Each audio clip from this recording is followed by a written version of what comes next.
Nós já vimos em aulas anteriores que quando nós escolhemos determinados objetos em um grupo e apenas a escolha dos objetos caracteriza o grupo, cada grupo formado é uma combinação dos objetos.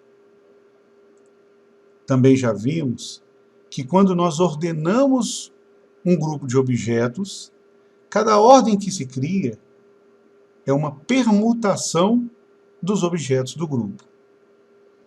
Ocorre que, em alguns contextos, o grupo formado ele é caracterizado tanto pelas escolhas dos objetos do contexto, quanto pela ordem com que os objetos são escolhidos.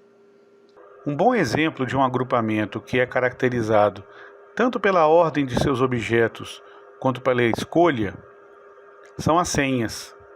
Numa senha, ao trocar a ordem dos mesmos objetos escolhidos, troca-se a senha como um todo. Assim como, ao trocar um objeto que constitui a senha por um outro diferente, claramente temos uma nova senha formada. Então, assim, senhas são exemplos claros de agrupamentos que são caracterizados tanto pela ordem quanto pela escolha dos objetos envolvidos. E assim como as senhas, há vários tipos de agrupamentos que também são caracterizados pela escolha tanto quanto pela ordem de seus objetos. E quando um grupo é caracterizado exatamente pela escolha tanto quanto pela ordem, cada grupo formado será denominado de um arranjo dos objetos. Então, num arranjo, é tão importante a escolha quanto a ordem com que os objetos são escolhidos. E quando os objetos em questão são objetos distintos entre si, todos eles, tais arranjos são chamados de arranjo simples. Vejamos um exemplo. Considere um grupo de 6 objetos, A, B, C, D, E, F. Nós vamos escolher grupos de 3 desses objetos. Então, eu posso escolher o grupo ABC, como posso escolher o grupo ABD. Ao mudar um objeto, ao trocar um objeto por outro, nós estamos mudando o grupo em si dos objetos. Mas ao mudar a ordem dos objetos, digamos os objetos A, B e D, formando nessa ordem o grupo. Se os mesmos objetos forem colocados em uma outra ordem, digamos BAD, essa outra ordem não forma uma outra combinação, mas forma um outro arranjo, porque no arranjo, tanto a escolha quanto a ordem são possíveis de serem caracterizados. São características importantes do grupo, tanto a escolha quanto a ordem. Assim, a pergunta que naturalmente pode ser feita é: quantos arranjos podemos formar desses objetos? Ora, para determinar a quantidade de arranjos, nós podemos representar tal quantidade pela letra A de arranjo e colocando a quantidade total de objetos, aliás, não é 5, aqui são 6, escolhidos 3 a 3. E observe que para formar cada arranjo, nós escolhemos os 3 objetos e podemos posteriormente ordenar o grupo dos 3 objetos escolhidos, porque tanto a escolha quanto a ordem são igualmente importantes. Então, ao escolher os objetos, nós temos 6 escolhe 3. E uma vez escolhido o grupo de 3 objetos, 6 escolhe 3 é a quantidade de maneiras de escolhê-los, para cada grupo de objeto escolhido, nós podemos ordená-lo, e como são 3 os objetos escolhidos, nós podemos ordená-los, cada um deles, de 3 fatorial maneiras. Então, o produto do número de combinações pelo número de permutações dos objetos escolhidos caracteriza o número de arranjos que podemos formar.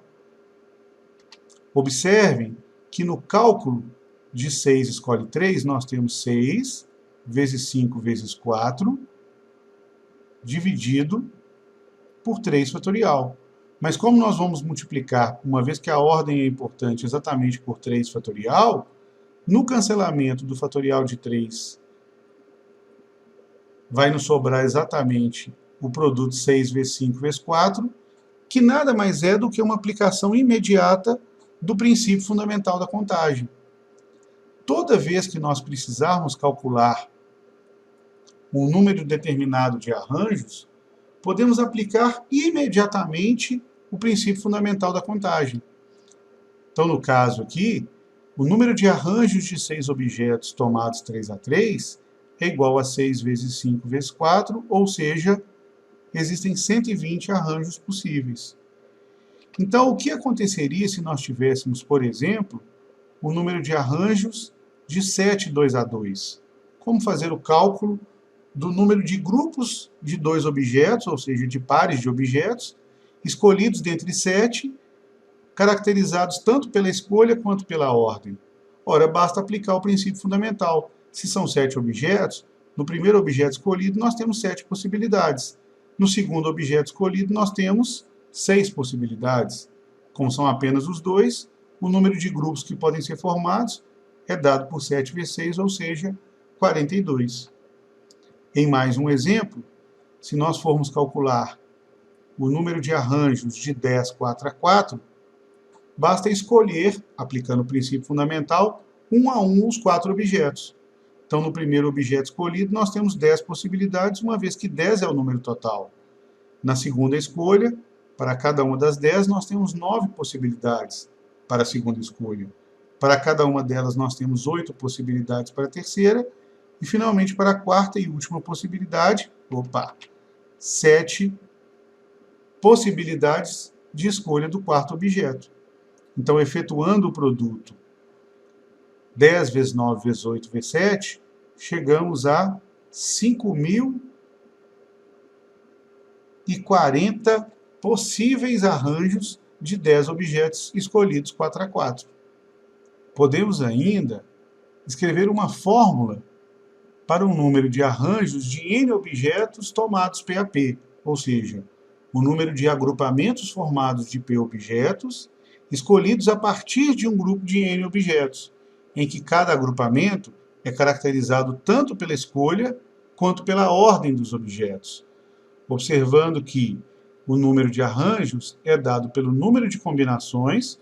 Primeiro escolhemos os objetos para formar o grupo, para em seguida ordenarmos esses objetos, multiplicando assim pelo fatorial de P.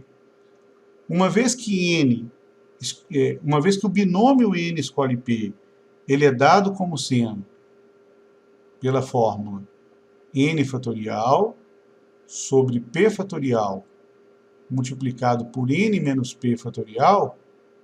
Ao multiplicar essa fração pelo fatorial de P, observe que podemos cancelar o fatorial no denominador com P fatorial, e o resultado dessa conta nos mostra, então, uma outra fração dada por N fatorial dividido por N menos P fatorial. Então, quer dizer que o número de arranjos em uma dada situação também pode ser escrito por uma fórmula. O número de arranjos é sempre igual ao fatorial de N dividido pelo fatorial da diferença entre N e P.